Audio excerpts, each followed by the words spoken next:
তোমারে কাছে মিনতি আমার,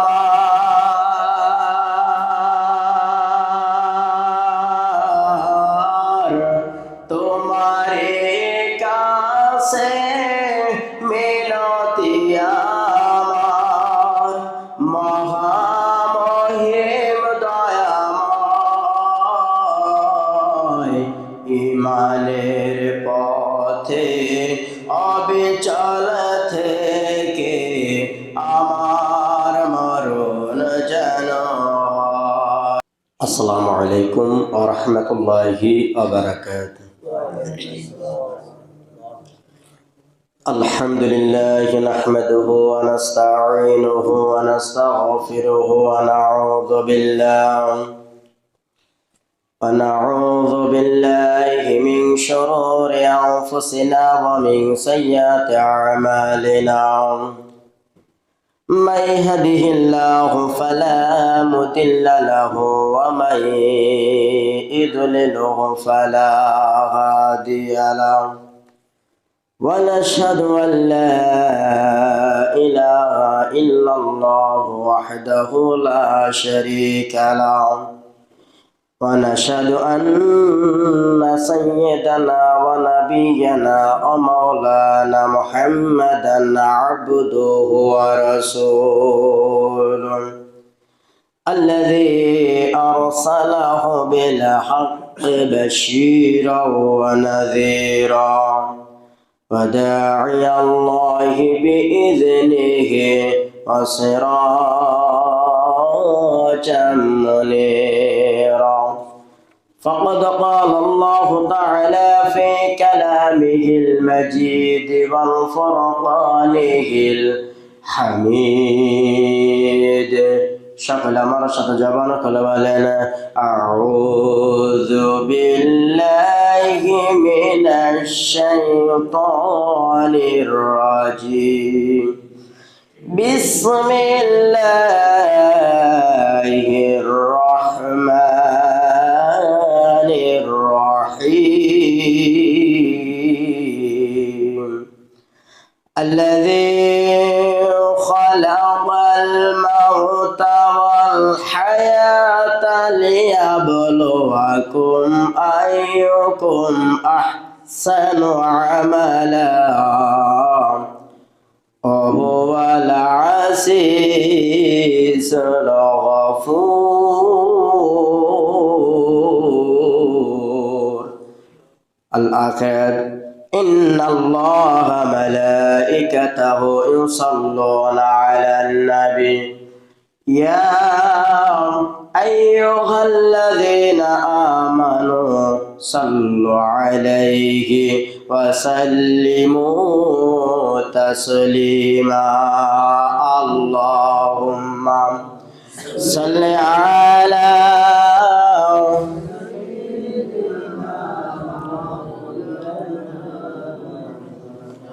وعلى آل سيدنا.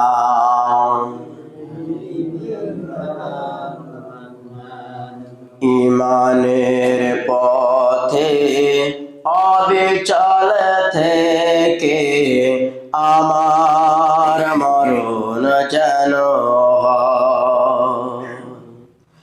ইমানের পথে অবিচল থেকে আমার মরণ যেন হয়। তোমারে কাছে মিনতি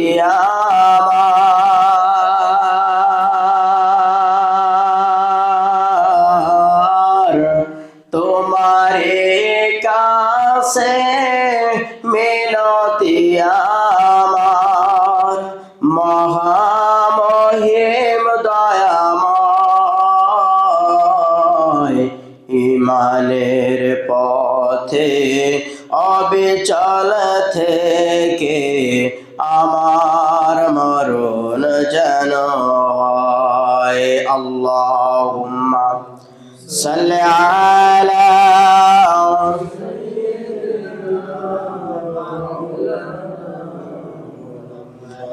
وعلى آله سيدنا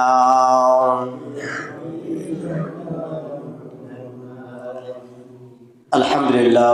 সমস্ত প্রশংসা সেই মহান আল্লাহ তাআলার দরবারে, যে মহান আল্লাহ তাআলা দীর্ঘ একটি সপ্তাহ পরে আপনাকে আমাকে বাসা থেকে নিড়ি থেকে অজু গোসল করে সুন্দর লিবাস পরিধান করে তার শ্রেষ্ঠ ঘরে আসার এবং বসার, কোরআন হাদিসের কথা বলা, শোনা, বোঝা, তার উপরে আমল করার যে সুযোগ করে দিয়েছেন মহান আল্লাহ তাআলা আমাদের সকলকে সেই কথাগুলো আমল করা তৌফিক দান করুন। আল্লাহুম্মা আমিন। দুলাল আমিনা শাহে মদিনা মক্কার জাতিদু জানে কান্ডারি, বিশ্ব সবার সভাপতি নবী মুকাররম কাল কিয়ামতের ময়দানে মুসিবতের কালে যে নবীদের শাফায়াত পেতে কোনো আদম সন্তান এক কদম সামনে আগাতে পারত না, সেই কঠিন মুসিবতের সময় আপনাকে আমাকে সকলকে যেন বিশ্ব নবীর শাফায়াত নসিব করে দেন। আল্লাহুম্মা আমিন। দুলাল আমিনা শাহে মদিনা মক্কার জাতিদু জানে কান্ডারি, বিশ্ব সবার সভাপতি নবী মুকাররম সাল্লাল্লাহু আলাইহি ওয়াসাল্লাম। পীর হাজরিন, আজকে হলো জামাদুল সানির তৃতীয় জুম্মা। কত নম্বর জুম্মা? তৃতীয় নম্বর জুম্মা। আমি কোরআনুল কারীম থেকে 29 নম্বর পারার প্রথম নম্বর সূরা সূরাতুল মুলকের 2 নম্বর আয়াত, কয় নম্বর আয়াত তেলাওয়াত করেছি ইনশাআল্লাহ। তার উপরে ভিত্তি করে কিছু কথা আমাকে বলা এবং আপনাদেরকে শোনা বোঝার তৌফিক দেন। আল্লাহুম্মা আমিন। আল্লাহ তাআলা বলছেন, আল্লাযী খালাকাল মাউতা ওয়াল হায়াতা লিয়াবলুয়াকুম আইয়ুকুম আহসানু আমালা ওয়া হুয়াল আজিজুল গফুর।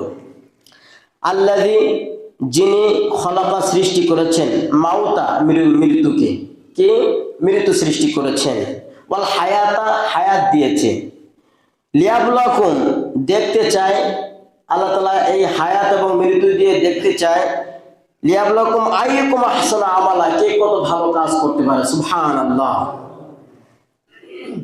ওয়া হুয়াল আজিজুল গফুর, আর তিনি হলো পরক্ষময়শীল, দয়াশীল। সুবহানাল্লাহ। আশা করি আমরা এই আয়াতের সার কথা শুনলাম। আসলে আমরা তার আলোচনার দিকে চলে যাই। আসলে আল্লাহ তাআলা আমাদেরকে দুনিয়ায় পাঠিয়েছেন রুহের জগৎ থেকে মায়ের জগতে। কোন জগৎ থেকে? রুহের জগৎ থেকে মায়ের পেটে আসলেন, এখান থেকে আমাদের দুনিয়ার জগতে আসলেন। কিন্তু আল্লাহ তাআলা অনেকে ইচ্ছা করলে মায়ের পেট থেকে রক্ত আকারে, পানি আকারে দুনিয়ায় মিশে দিতে পারে, ঠিক কিনা? কিন্তু আবার আল্লাহ তাআলা চাইলে মায়ের পেট থেকে সুন্দর হাত, পা, নাক সুন্দর করে গঠন করে দুনিয়া আসার পরেও আল্লাহ তাআলা তাকে দুনিয়া থেকে তুলে নেয়। আবার আল্লাহ তাআলা ইচ্ছা করলে ওই মায়ের পেট থেকে সুন্দর একটা বাচ্চা দুনিয়ার জগতে এনে তাকে 10 অথবা 15 বছর হায়াতের জিন্দেগি দিয়ে দুনিয়া থেকে তুলে নেয়। এমন কি শুধু তাই নাই, 70-80 বছর পর্যন্ত হায়াত অনেকে দিয়ে দেয়। সুবহানাল্লাহ। তাহলে হায়াতের মালিক কে? আল্লাহ। এবার আসুন মাউতা, এবার মাউত কার হাতে? আল্লাহর হাতে। এই মৃত্যু আসমান থেকে ফয়সালা আসে। কোথা থেকে? মৃত্যুর ফয়সালা কোথা থেকে আসে? আসমান থেকে। প্রিয় হাজিরিন, তাহলে হায়াত এবং মৃত্যু, আল্লাহ তাআলা হায়াত এবং মৃত্যুর ভিতরে যে সময়টুকু আপনাকে আমাকে দিয়েছে, এর ভিতরে কে কত ভালো কাজ করতে পারে এটা পরীক্ষা করতে চাই। প্রিয় হাজিরিন, এই ভালো কাজ, আহসানু আমালা, ভালো কাজ করতে হলে আমাদেরকে কিছু গণ্ডি আছে। কি আছে? কিছু ধাপ আছে, কিছু গণ্ডি আছে। কিন্তু রুটিন বিহীন অত সাজেশন বিহীন কোন ছাত্র পাস করা সম্ভব আছে নাকি? না। তাহলে আমাদেরকে রুটিন আল্লাহ তাআলা দিয়েছেন। সেই রুটিন হলো, রুটিনের ধাপ কয়টি? 5টি। আল্লাহ তাআলা সূরা বাকারার ভিতরে সুন্দর করে বলছেন, ইয়া আইয়ুহাল্লাযীনা আমানু দুখুলু ফিস-সিলমি কাফা ওয়া লা তাত্তাবিউনি খুতুওয়াতিশ শাইতান। আল্লাহু আকবার। আল্লাহ তাআলা বলছেন, ও যারা ঈমান এনেছো, ইয়া আইয়ুহাল্লাযীনা আমানু উদখুলু, তোমরা প্রবেশ করো কোথায়? উদখুলু ফিস-সিলমি কাফা, ইসলামের ভিতরে প্রবেশ করো। কিছু আংশিক মানবা, কিছু মানবা না তা হবে না, পরিপূর্ণভাবে প্রবেশ করো। উদখুলু ফিস-সিলমি কাফা ওয়া লা তাত্তাবিউনি খুতুওয়াতিশ শাইতান, আর তোমরা যদি পরিপূর্ণ প্রবেশ না করো, আর যদি তোমরা শয়তানের পথ অনুসরণ করো, তাহলে তোমরা কিন্তু ক্ষতিগ্রস্ত হয়ে যাবা। তোমরা কি ক্ষতিগ্রস্ত হয়ে যাবা। শয়তান কিন্তু আমাদের প্রকাশ্য শত্রু। প্রিয় হাজির, তাহলে ভালো কাজ করতে হলে আমাদেরকে 5টি ধাপ আছে। কয়টি? কালেমা, নামাজ, রোজা, হজ, যাকাত। সুবহানাল্লাহ বলবেন না? ইসলামের স্তম্ভ কয়টি? 5টি। এই 5টি যদি আমরা পরিপূর্ণভাবে মানতে পারি, এর মধ্যে পরিপূর্ণভাবে প্রবেশ করতে পারি, তাহলে আমরা কি হব? একজন আল্লাহর গোলাম হিসেবে আমরা দাখিল হয়ে যাব। সুবহানাল্লাহ, সুবহানাল্লাহ। আর যদি আমরা এর থেকে একটা বাদ দিই, তাহলে আমরা ইমানদার থাকবো? আল্লাহ গোলাম খাতা নাম থাকবে না। প্রিয় হাজিরিন, সূরা বাকারার এই সুন্দর আয়াতটি তাফসীর দেখতে গিয়ে দেখলাম, তাফসীর লিখছেন সুন্দর করে, তাফসীরকারক লিখতেছেন, ও আল্লাহর বান্দারা, যেমন আমরা দুনিয়ার জগতে বাস করার জন্য রাতের গভীরে যখন আমরা বিছানায় সজ্জিত হয়ে যাই, কিন্তু এই বিছানায় সজ্জিত হলে গরমকালে যখন আমাদের শুয়ে পড়ি, কিন্তু আমাদের একটা প্রকাশ্য শত্রু আছে, সেগুলোর নাম কি? মশা। আছে না? গরমকালে আমরা এলোমেলো জায়গায় শুতে পারি, শুই, কিন্তু আমাদের ঘুম হবে নাকি? না, মশা আমাদেরকে ঘুম পড়তে দিবে না। এজন্য আমরা মশাকে কি মনে করি? শত্রু মনে করি, যে আমাদের আরামের ঘুমকে হারাম করে দেয়। এজন্য আমরা মশারি টানাই। কি টানাই? মশারি টানাই। এবারে আপনি যখন মশারিটা টানাবেন, যদি আপনার অর্ধেকটা বাইরে বের করে রাখেন মশারির, আপনার ঘুম হবে নাকি? আপনার একটা হাত বাইরে রাখলেন, ঘুম হবে নাকি? না। তাহলে পরিপূর্ণভাবে মশারির ভিতরে তোমরা দাখিল হয়ে যাও, তাহলে তোমরা আরামের ঘুম করতে পারবা। আল্লাহু আকবার, আল্লাহু আকবার। তো বলা হচ্ছে যে ইসলামের যে 5টি স্তম্ভ আছে, যদি 5টি স্তম্ভের ভিতরে আপনি পরিপূর্ণ ঢুকতে পারেন, তাহলে আপনি পরিপূর্ণ শান্তিতে জান্নাতে থাকতে পারবেন। আল্লাহু আকবার। প্রিয় হাজিরিন, এবার আসুন আল্লাহ তাআলা সূরা আল ইমরান বলেন, ইয়া আইয়ুহাল্লাযীনা আমানুত্তাকুল্লাহা হাক্কা তুকাতিহি ওয়া লা তামুতুন্না ইল্লা ওয়া আনতুম মুসলিমুন। আল্লাহ তাআলা বলেছেন, হে যারা ঈমান এনেছো, তোমরা আমাকে ভয় করো, ভয় করার মতো। কেমন ভয়? ভয় করার মতো ভয় করো। আমরা অনেকে বলি আমরা মুসলমান, 5টা আমরা স্বীকার করলাম, 5টা ইসলামের বিধিকে আমরা বিশ্বাস করলাম, 5টা সব গুনার মুক্তি স্বীকার করলাম, কিন্তু আমাদের আমলে নিয়ে আসতে হবে। সুবহানাল্লাহ বলবেন না? আপনি শুধু বললেন আমি কালিমা স্বীকার করলাম, নামাজ পড়ি, হজ করি, যাকাত দেই, সবকিছু রোজা রাখি, সবকিছু মানলাম, কিন্তু আমি অন্তরে ভয় রাখলাম না, আল্লাহ হবে নাকি? মুখে শুধু বললে হবে নাকি? আল্লাহ তাআলা বলছেন ভয় করার মতো ভয় করো। শুধু মুখে স্বীকার করলে হবে না, অন্তর দিয়ে আমাকে ভয় করতে হবে। আল্লাহু আকবার। প্রত্যেকটা কাজে, প্রত্যেকটা কর্মে আপনাকে ভয় করতে হবে। কার? আল্লাহর ভয় করতে হবে।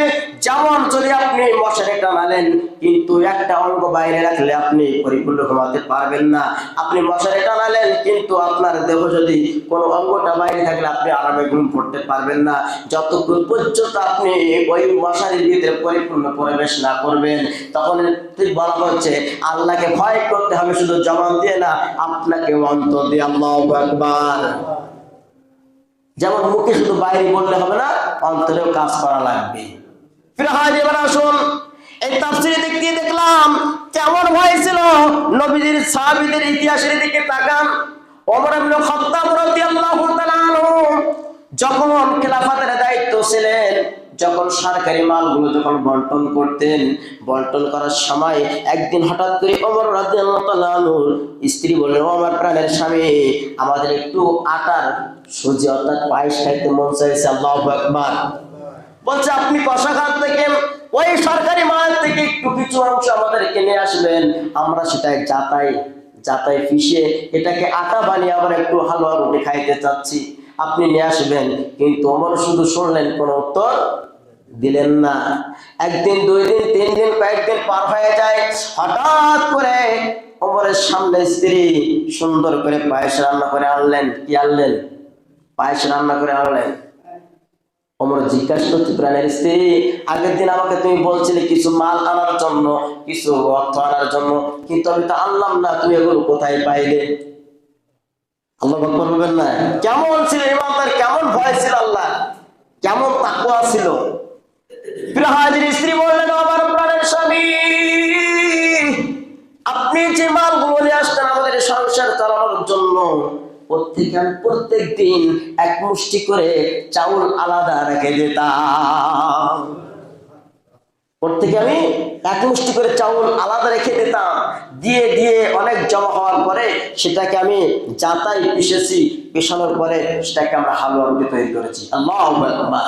হালুয়া তৈরি করেছি আর কিছু রুটি তৈরি করেছি। ওমর চিন্তা করলেন, তাই তো, আমার যতটুকু মালের প্রয়োজন আমার সংসার চালানোর জন্য, তাহলে তো আমার সংসারে এক মুষ্টি চাল কিন্তু বেশি এসে যাচ্ছে। আল্লাহু আকবার বলবেন না? সঙ্গে সঙ্গে ওমর সেটাকে গ্রহণ করলেন না, খাইলেন না, খানা রেখে দিলেন।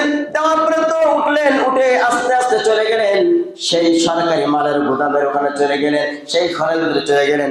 ওখানে যাকে দায়িত্ব দেওয়া আছে বলতেছে, ও দায়িত্বশীল ভাই, আমাকে যে মালগুলো তুমি প্রত্যেকদিন সংসার চালানোর জন্য যে চাউলগুলো দাও, যে জবগুলো দাও, যে আটাগুলো দাও, ওর থেকে এক মুষ্টি চাল আটা তুমি কমায় দেবা। কেমন হয়েছিল? তাকে শুধু মুখে বলতো নাকি, না কাজে কর্মে করতো? আর আজকের বর্তমানে আমাদের সমাজ হয়ে গেছে এমন, আমরা মুখে বলি এক, অন্তরে করি আর এক। এটা হলো সম্পূর্ণ মুনাফিকি কাজ, ঠিক কিনা বলেন? এই দেবো, সেই করবো, এই করবো, ওই করবো, শুধু মুখে বলে যায়, কর্মের বেলায় নাই। আল্লাহ বলতেছেন, অন্তরে ভয় করে, ভয় করার মতো শুধু মুখে বললে হবে না। তারা ভয় করতো অন্তর দিয়ে।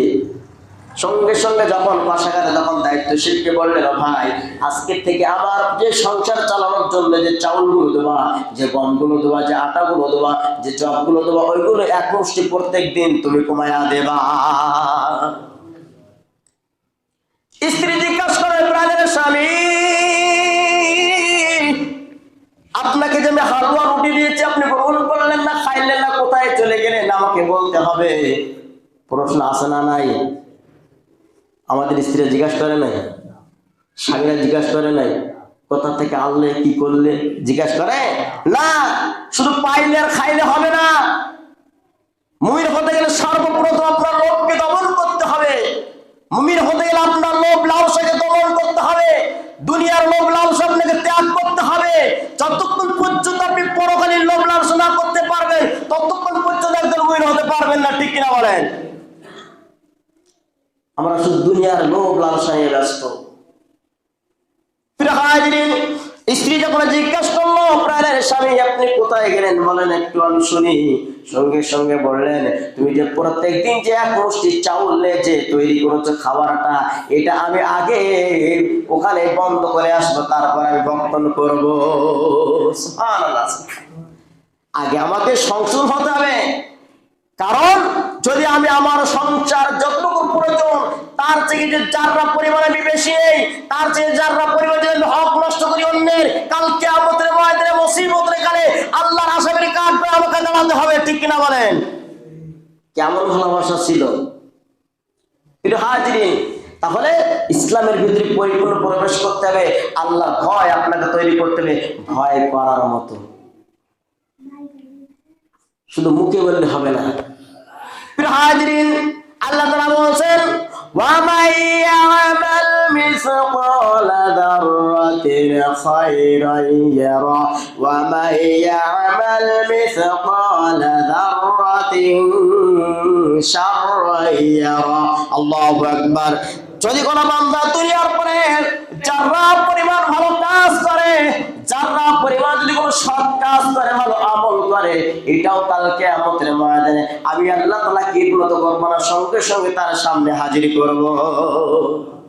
কে বললে? আল্লাহ তাআলা বলছে। যারা কেমন? প্রিয় হাজিরিন, তাফসীরকার লিখছেন, যখন মাঘ মাসের শীতে সূর্যটা যখন পূর্ব দিক থেকে উদিত হয়, আর যখন আমরা ঘরের ভিতরে বসে থাকি, ঘরের চাল যদি ছিদ্র থাকে, ওই ছিদ্র দিয়ে দেখা যায় এক পর্যায়ে সূর্যের কিরণ ঢুকতে থাকে, থাকে না? সূর্যের কিরণ যখন ঢোকে, দেখবেন সূর্যের কিরণের ভিতরে কিছু কিছু বালুকণা উঠতে থাকে। ওই যে বালুকণা গুলো উঠতেছে, ওই রকম হলো যাররা পরিমাণ। আল্লাহু আকবার। আপনার বাসার লাইন আছে নাকি? আল্লাহ যে যারা পরিমাণ আমাদেরকে বিচার করে, জানি না আল্লাহ পাক আমাদের কি অবস্থা হবে। আল্লাহু আকবার। যে জুলুকণাগুলো উঠতে থাকে, অনেক সময় বয়স্ক বাচ্চারা দেখতে পায় না খালি চোখে, ঠিক কিনা বলেন? যাদের চোখ ভালো তারা এই ছাড়া কেউ দেখতে পায় না। শুধু তাই নাই, আরেকজন তাফসীরকার লিখতেছে, একজন পিপিলিকা, একটা পিপিলিকা যখন একটা খাদ্য নিয়ে, একটা চাউল নিয়ে যখন যায়, ওই চাউলটা 70টা খণ্ড করলে যেমন একটা খণ্ড বাইর হয়, ওটাই হলো যাররা। আল্লাহু আকবার। আল্লাহ বলছেন কাল কিয়ামতের মাঠে, বান্দা তুমি যে ভালো কাজগুলো করবা, তুমি যে সৎ কাজগুলো করবা, আমলে সালেহ করবা, যে সৎ কাজগুলো করবা, যাররা পরিমাণ হলো তোমাকে আমি দেখিয়ে দিব সেটা। আল্লাহু আকবার। আর যদি দুনিয়া কোনো বান্দা খারাপ কাজ করে, ওই খারাপ কাজ করার কারণে আমি তাকে যাররা পরিমাণ খারাপ কাজ করে তার পরিমাণ আমি তাকে শাস্তি করাবো। আল্লাহু আকবার। তার শাস্তি অবশ্যই দেব, কোনো প্রকার আমি ছাড় দিব না।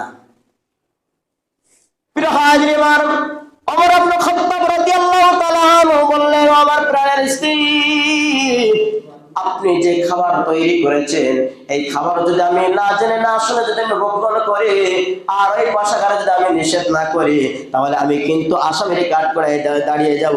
ও প্রাণের স্ত্রী, তুমি কি চাও আমি আসামির কাঠগড়ায় দাঁড়াইয়া যাই? তুমি কি চাও আমি ওমর কাল কিয়ামতের মাঠে বিচারের দিন আল্লাহ তাআলা আসামির কাঠগড়ায় দাঁড়াইয়ে যায়? তুমি কি চাও? প্রাণের স্ত্রী বলেন, না প্রাণের স্বামী, না না না, আমি চাই না। কারণ আল্লাহ তাআলা নিজেই ঘোষণা দিয়েছেন, যদি দুনিয়ার পরে আমার আখিরে জামানার নবীর পরে যদি কোনো নবী আসতো, আর কোন নবী আমি আল্লাহ তাআলা দান করতাম দুনিয়াতে, সর্বপ্রথম আমি ওমরকে দান করতাম। আল্লাহু আকবার। এমন সচ্চরতা ছিল তিনি, এমন কঠোর ছিল।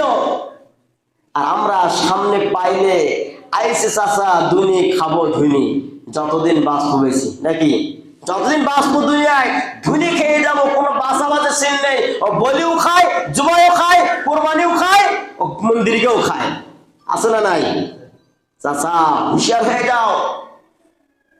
প্রিয় হাজিরিন, শুধু তাই নাই, তাফসীরকার লিখতেছেন, উদখুলু ফিস সিলমি কাফা, তোমরা প্রবেশ করো পরিপূর্ণভাবে ওই জায়গাটায়। যেমন তোমরা মশার সময়, গরমকালের সময় তোমরা যেমন মশারি বিন যেমন ঘুমাইতে পারো না, অস্বস্তি ভোগ করো, তেমন তোমরা শান্তিতে ঘুমানোর জন্য যেমন মশারি টানাও, মশারির ভিতরে যেমন পরিপূর্ণ প্রবেশ করো। তোমরা ইসলামের ভিতরে ইসলামের 5টি স্তম্ভ আছে, স্তম্ভের ভিতরে পরিপূর্ণ প্রবেশ করো। আল্লাহু আকবার। তাহলে তোমরা মুত্তাকি হতে পারবা। আর যতক্ষণ পর্যন্ত ওই মশারির বাইরে থেকে যতক্ষণ সময় আরামে ঘুমাইতে পারবা না, আর যতক্ষণ পর্যন্ত তোমরা উদুখুলু প্রবেশ না করবা, আর যদি তোমরা আংশিক মানো আর আংশিক তোমরা ভিতরে থাকো, যেমন অস্বস্তি ভোগ করবা, আমি আল্লাহ তাআলা বলে দিলাম তোমাদেরকেও শয়তান এরকম পাকড়াও করবে, তোমরাও কিন্তু শান্তিতে থাকতে পারবা না। আচ্ছা বলেন, আংশিক মানলাম আর আংশিক ছাড়লাম, এ কি লক্ষণ? মুনাফিকের লক্ষণ না? কথা বলেন, মুনাফিকের লক্ষণ। যেমন মুনাফিকেরা ফুটবলের মতো এদিকেও মার খাও ওদিকেও মার খায়। আল্লাহ বলতে শয়তান তোমাদেরকে এরকম, শয়তান তোমাদেরকেও জ্বালাবে, ওদিকে নাও পারবা জান্নাতে যাইতে, নাও পারবা আল্লাহ গোলামি হতে। এই মুনাফিকের স্থান কোথায়? জাহান্নামে। এজন্য আমাদেরকে পরিপূর্ণ প্রবেশ করতে হবে। যেমন একটা বান্দা যখন কোনো ভালো কাজ করে, আল্লাহ তাআলা এই বান্দার উপর অত্যন্ত খুশি হয়ে যায়। কি হয়ে যায়? খুশি হয়ে যায়। আল্লাহ তাআলা বলে, ও ফেরেশতারা তোমরা কোথায় আছো, কোথায় আছো? দেখো দেখো, তোমরা তো দুনিয়ার পরে আমাকে বলেছিলে আল্লাহ আমরা তোমাদের তো ফেরেশতা, আমরা তোমার গোলামি করি, দাসত্ব করি, তুমি আবার কেন দুনিয়ার পরে মানুষ সৃষ্টি করবা, ইনসান সৃষ্টি করবা? তোমরা তো নিষেধ করেছিলে ফেরেশতারা। দেখো ওই দুনিয়ার পরে আমার এই বান্দা ভালো কাজ করতেছে। কি কাজ? ভালো কাজ করতেছে। ওর আমলটা লেখা শুরু করে দাও। আল্লাহু আকবার। লেখা শুরু করে দাও। আর যতক্ষণ পর্যন্ত এই কাজটা সমাপ্ত না করবে, শেষ না করবে, কি না করবে, শেষ না করবে, ওই নিয়ত করার সাথে সাথে ফেরেশতারা আমলটা লেখা শুরু করে দেয়। আল্লাহু আকবার। দেখেন আমার আল্লাহ কত দয়াময়। আসিসুল গফুর, ক্ষমাশীল কেন বলা হয়েছে? বলা হয়েছে এই কারণে যে আল্লাহ তাআলা এত দয়াশীল, এত মায়াশীল, বান্দাকে জাহান্নামে দিতে চায় না, কিন্তু বান্দা তো আল্লাহর মানে না। যখন বান্দা নিয়ত করলো, এখনো কাজটা শুরু করলো না, ফেরেশতারা আমল লেখা শুরু করে দেয়। আল্লাহু আকবার। আর যতক্ষণ পর্যন্ত কাজ না শেষ হবে ততক্ষণ পর্যন্ত আমল লিখতেই থাকে। ফেরেশতারা বলে, আল্লাহ আপনার যে এত মায়া আমরা আগে জানতাম না। বান্দার প্রতি যে এত আপনার মায়া আমরা আগে জানতাম না। তখন আল্লাহ তাআলা ডাক দিল, ফেরেশতারা মহাসমুদ্র তৈরি করেছে, মায়ার মহব্বতের সাগর। আল্লাহু আকবার। মহব্বতের সাগর তৈরি করেছি, নদী তৈরি করেছি। ওই মহব্বতের থেকে 100 গুণ ভালোবাসার ভিতর থেকে আমি আল্লাহ তাআলা এক ভাগ মাত্র মানুষকে দান করেছি। আল্লাহু আকবার। কয় ভাগ? 100 গুণ ভালোবাসার ভিতর থেকে 1 গুণ মাত্র মানুষকে দান করেছি। আর 99 গুণ ভালোবাসা আমি আল্লাহ তাআলা আমার কাছে। তাহলে আমি কেমন দয়াশীল? ও বান্দা, আমি মায়াশীল এই কারণে তো বলেছি, বান্দা যখন নিয়ত করেছে আমলটা লেখা শুরু করে দাও।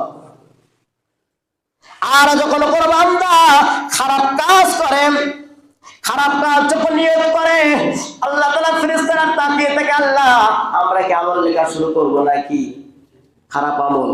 তখন ফেরেশতাদের ডাক দিবেন। আল্লাহ তাআলা বলে, ও বান্দা, ও ফেরেশতা, না না না, ওই বান্দা নিয়ত করে ফেলেছে, কোনো খারাপ কাজটাই করে নাই, তোমরা ওই বান্দা জাহান্নামে দেওয়ার জন্য তো ব্যস্ত হয়ে যেও না। আল্লাহু আকবার। কি হয়ে যাও না? ব্যস্ত হয়ে যাও না। বান্দা নিয়ত করেছে হিদায়াতের আমি আল্লাহ তাআলা মালিক। আল্লাহু আকবার। শুধুমাত্র নিয়ত করেছে, হয়তো বা বান্দা কাজ করতে যাওয়ার আগে আমি আল্লাহ তাআলা হয়তো তাকে হিদায়াত দান করতে পারি, ফিরে আসতে পারে। তোমরা আমলটা লিখো না যতক্ষণ পর্যন্ত এই খারাপ কাজটা না করবে। আল্লাহ তাআলা ফেরেশতারা বলতো, আল্লাহ ভালো কাজ করার সাথে সাথে নিয়ত করার সাথে আমলটা লিখতে বললেন, আর খারাপ কাজটা নিয়ত করে লিখতে বললেন না, তার কারণটা কি? সঙ্গে সঙ্গে বললেন, ও ফেরেশতারা, এই বান্দা যখন নিয়ত করেছে খারাপ কাজ করার জন্য, ওই বান্দা খারাপ কাজ জন্য নিয়ত করেছে, এখন তো কাজটাই করি নাই। কি করি নাই?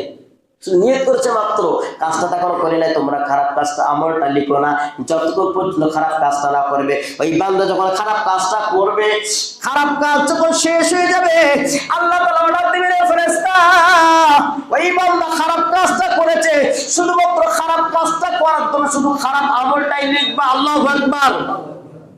শুধু একটা আমলে লিখে রাখবা যে বান্দা ওই কাজটা খারাপ করেছে। সুবহানাল্লাহ, সুবহানাল্লাহ। আর ফেরেশতারা জিজ্ঞাসা, আল্লাহ খারাপ কাজ আমলটা লেখার জন্য তোমাকে এত কেন ভয় লাগছে? তখন বলতে, জানো না, আমি তো ওটা নিয়েছি, আমি ওটা করে ফেলেছি। যদি কোনো বান্দা ভালো কাজ করে আমি তাকে জান্নাতে দান করব, যদি কোনো বান্দা ভালো কাজ করে আমি তাকে জাহান্নামে দিব। কিন্তু জাহান্নামের শাস্তি যে বড় কঠিন শাস্তি। আল্লাহু আকবার। বান্দা যখন জাহান্নামে চিৎকার মারতে থাকবে, আমি আল্লাহ তাআলা মার দেহ দিয়ে তাকিয়ে দেখবো, কিন্তু আমি যে জবান দিয়ে ফেলেছি, আল্লাহু আকবার, আমি যে জবান দিয়ে ফেলেছি শাস্তি দেবই। ও ফেরেশতা, শুধু তাই নয়, দুনিয়ায় যখন এই মাখলুকাত সৃষ্টি করতেছিলাম, মাখলুকাত যখন সৃষ্টি, আদমকে যখন সৃষ্টি করলাম, আদমকে সৃষ্টি করার পরে আমাকে অত্যন্ত মায়া হয়েছিল যে বান্দারে, তোর মায়ের পেটে এত সুন্দর করে আমি তোকে রেখে দিয়েছি, তত্ত্ববোধন করেছি, একটা অন্ধকার ঘরের ভিতরে তোকে আমি রেখে দিয়েছিলাম রে বান্দা। দুনিয়ার কেউ জানতো না তোর একটা হাত তৈরি হয়েছে কিনা, একটা পা তৈরি হয়েছে কিনা, তোর মাথা আছে কিনা, তোর হাত আছে কিনা, তোর চোখ আছে কিনা, কারোর ক্ষমতা ছিল না বলার। আমি আল্লাহ তাআলা তত্ত্ববোধন করে অন্ধকারের ভিতরে রক্ত থেকে সুন্দর করে মাংস তৈরি করলাম রে আল্লাহ।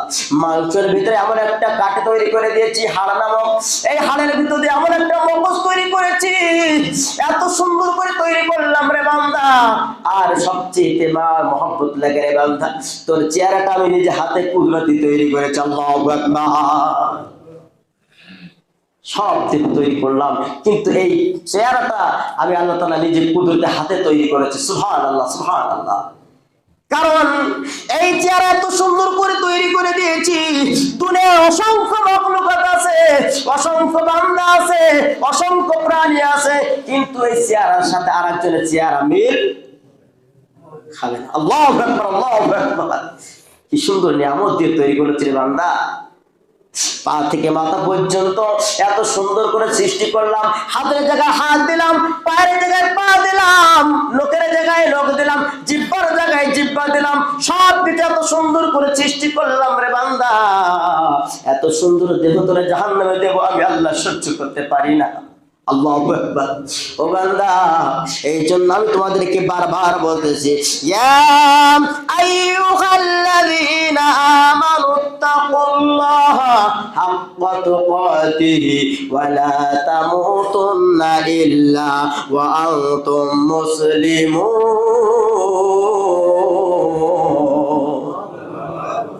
আল্লাহু আকবার। তোমরা আমাকে ভয় করো, ভয় করার মতো, আর মুসলমান না হয়ে তোমরা মৃত্যুবরণ করো না। মুসলমান না হয়ে তোমরা কবর জগতে এসো না। মুসলমান না হয়ে তোমরা পরকালের বাসিন্দা হইও না। মুসলমান শব্দের অর্থ হলো আত্মসমর্পণ করা। কি বললাম? আত্মসমর্পণ করা। আল্লাহর হুকুম হাকাম সবকিছু মনে প্রাণে বিশ্বাস করে নেওয়া, আত্মসমর্পণ করার নাম হলো মুসলমান। তাহলে আপনার কালেম ইমানের ভিত কয়টা? 5টা ভিত। এই 5টা ভিত যদি আপনি মনে প্রাণে বিশ্বাস করে ভয় করে আমল করেন, তাহলে আপনি মুসলমান। আল্লাহু আকবার। আর যদি এতে একটা বাদ দেন, তাহলে আপনি কি মুসলমান থাকবেন? না। আপনি গরমকালে মশারি টানালেন, কিন্তু উপরে ছাদ নাই। কি নাই? মশারির ছাদ নাই। ঘুম হবে নাকি? না। আপনি মশারির উপরে ছাদ আছে, কিন্তু ডান সাইড থেকে একটা পাটা কেটে ফেলে দিলেন, ঘুম হবে নাকি? না। যেমন মশারি বিনা একটা মানুষ আরামে থাকতে পারে না, তেমন কালেম ইমানের 5টা ভিত ছাড়া কোনো মুসলমান জান্নাতে যেতে পারবে না। এবার আপনাদের কাছে ছেড়ে দিলাম, এবার আপনারা পরিপূর্ণ ভয় করবেন না, শুধু মুখে স্বীকার করবেন না, অন্তর স্বীকার করবেন। আপনাদের কাছে ছেড়ে দিলাম। হাজির আসুন। এজন্য আল্লাহ তাআলা বলছেন, আল্লাযী খালাকাল মাউতা, আমি মাউত সৃষ্টি করেছি বান্দা। দুনিয়ার জগতে তোমাদের দিন হায়াত শেষ হয়ে যাবে, আমার ডাকে তোমাদেরকে আমার কাছে ফিরে আসাই লাগবে। কোন রাজা, কোন বাদশা কেউ থাকতে পেরেছে নাকি? ইন্না বাতশা রাব্বিকা লাশাদীদ। যত বড় বাদশা হোক না কেন দুনিয়ার জগতে, কথা বলেন, যত বড় বাদশা হোক না কেন, যত মিনিস্টার হোক না কেন, এমপি হোক না কেন, নেতা হোক না কেন, সবাই কার কাছে যাওয়া লাগবে? আল্লাহর কাছে যাওয়া লাগবে। কবর জগৎ যাওয়া লাগবে, ফিরে যাওয়া লাগবে। এই জন্য সময় থাকতে আমাদেরকে, হায়াত থাকতে থাকতে ভালো কাজ আমাদের করা লাগবে। ইমানের 5টি ভিত আমাদের পরিপূর্ণ ইমানদার আনতে হবে। প্রথম নাম্বার কালিমা। কালিমা আমাদের স্বীকার করার সাথে সাথে আমাদের জান মাল সবকিছু বিক্রয় করে দিলাম কার কাছে? আল্লাহর কাছে। ও বান্দা, কিসের বড়াই করো সম্পদ নিয়ে? কিসের করো অহংকার করো দেহ নিয়ে? এজন্য সর্বক্ষণ আমাদেরকে ভয় করতে হবে, আল্লাহর ইমান সর্বক্ষণ শক্ত রাখতে হবে, আল্লাহর এমন ইমান তৈরি করতে হবে যে ইমান যতই বাধা আসুক না কেন আমাদেরকে কোনো প্রকার বাতিলের কাছে মাথা নত হবে না। দেওয়ালে কোড়াল মারবেন, এই দেওয়ালে একসময় দেখবেন কোড়ালের মাথা দিয়ে আগুন ছুটবে, কিন্তু দেওয়াল ভাঙবে না। আপনার ইমানকে শক্ত করতে হবে। যতই কোরআন মারুক না কেন, আপনি ইমানের খাতার উপরে যতই হাঙ্গামাটা মারুক না কেন, আপনি অটল থাকবেন। যতদিন বাঁচবো, যতদিন আল্লাহ তাআলা হায়াত দান করবে দুনিয়ার জগতে, কোরআন যেখানে, হাদিস যেখানে, আমরাও সেখানে। ঠিক কিনা বলেন? কোরআন হাদিস নাই যেখানে, আমরা নাও সেখানে। শয়তানের পথ অনুসরণ করব না যতদিন আল্লাহ তাআলা হায়াত তয়্যিবা দান করে। আমা তাওফিক ইল্লা বিল্লাহ। আসসালামু আলাইকুম ওয়া রাহমাতুল্লাহি ওয়া বারাকাতুহু।